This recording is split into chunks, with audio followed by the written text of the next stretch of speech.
սահմանել է Հայաստան, միաժամանակ այստեղ ակցիա իրականում, խնդրում եմ մի փոքր մանրամասնել, հայտնել ձեր կարծիքը, թե նրա այցը ինչ կտա Հայաստանին եւ արդյոք գերիների հարցը կլուծվի նրա այցով Հայաստան։ Հարցերի օրակարգը որևէ մի տեղեկություն չկա օրակարգի մասին, մինչև այս վերջին ժամերին ես առնվազն տեղյակ չէի, թե ինչ օրակարգի շուրջ պիտի քննարկվի։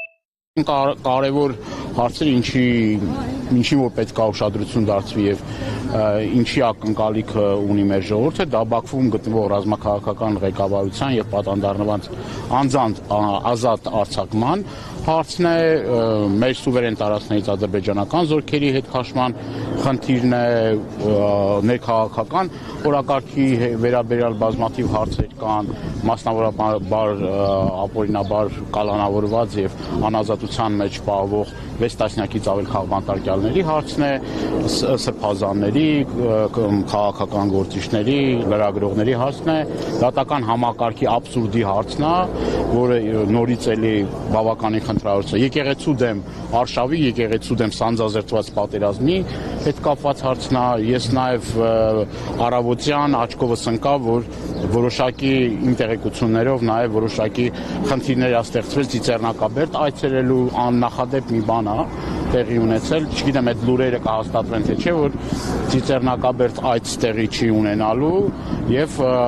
ամենայն հայոց կաթողիկոսի հետ հանդիպան հարցներ նորից էլի, որը որ արկախված է եւ չգիտենք տեղի կունենա հանդիպում թե չէ, եւ այլ հարցեր կան, որոնք որ այդ խաղաղության գործընթաց կոչվածի հետ կապված հարցեր կան եւ բազմաթիվ այլ մտահոգիչ հարցեր էլ կան եւ տեսնենք իրադարձությունները ինչպես կզարգանան, ոնց կլինեն։ Ես նաև ուզում եմ ձեզ հիշեցնել, որ այսօր նորից էլի անհայտության մեջ գտնվող մեր հայրենակիցների հարազատներն են ազգային ժողովում, մոտ 240 անհայտության մեջ գտնվող մեր հայրենակիցներ կան, որոնց որ ճակատագիրը հայտնի չի եւ այդ ուղղությամբ էլ ոչ իշխանություններն են գործում քայլեր ձեռնարկում եւ կարծում եմ միջազգային հանրությունն էլ պետք է սրան ուշադրություն դարձնի եւ եթե չեմ սխալվում իշխանությունները ամեն ինչ անում են, որ այս ամեն ինչը այսօր ծածկաթմփոց արվի եւ եթե այցը շարունակական լինի, այսինքն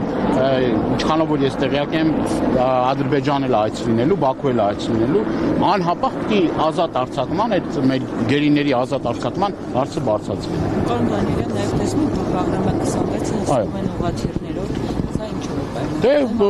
ուղղաթիռներով, ես չգիտեմ, երևի հակաօդային պաշտպանության համակարգեր էլ կտեղադրեն, այստեղ արդեն տեսնում եք հարյուրավոր, հազարավոր ոստիկաններ են եւ մարդկանց ազատ տեղաշարժի իրավունքն է հաթարված եւ տեսնում ենք, որ ամեն կողմից Պրոշան Բաղրամյան փողոցն է փակ, այնտեղ էլի մեր հայրենակիցներ են այնտեղ, ներքևի հատվածն է փակ, այսինքն ամեն կերպ խոչընդոտ են ստեղծում, որպեսզի այդ ապօրինությունների մասին չբարձրաձայնվի եւ տեղյակ չլինի։ Մետրոն էլ չի աշխատում, այո, մետրոն էլ է փակած, ամբողջությամբ պարալիզացել եւ չեն թողնում անգամ որ Հայաստանը այս իրավիճակն է, որ անգամ մարդիկ իրենց ձայնը բարձրացնելու Հայաստանի Հանրապետության խնդիր ունեն։ Էսա թողվեցը տեսնի թե Հայաստանում ինչա կատարվում եւ ինչա ինչ ձևով ոստիկանությունը իրեն դրսևորում։ Դանիելյան ինչով է վեցի համար թե Փաշինյանի է ձեզ։ Սա արվում է իհարկե Փաշինյանի համար, որ հնարավորություն չտրվի մարդկանց, որ իրենց ձայնը կարողանան բարձրացնել։ Սա ի՞նչ է նշանակում։ Երբեք նման բան տեղի չի ունեցել։ Երբեք 1000 մի հատ պատվիրակություն է եկել Հայաստան գնացել։ Նման բան դուք տեսել եք։ Մետրոն փակել են, ամբողջը շրջապատել են։ Մարդկանց չեն թողում անգամ ցանկապատին մոտենալ։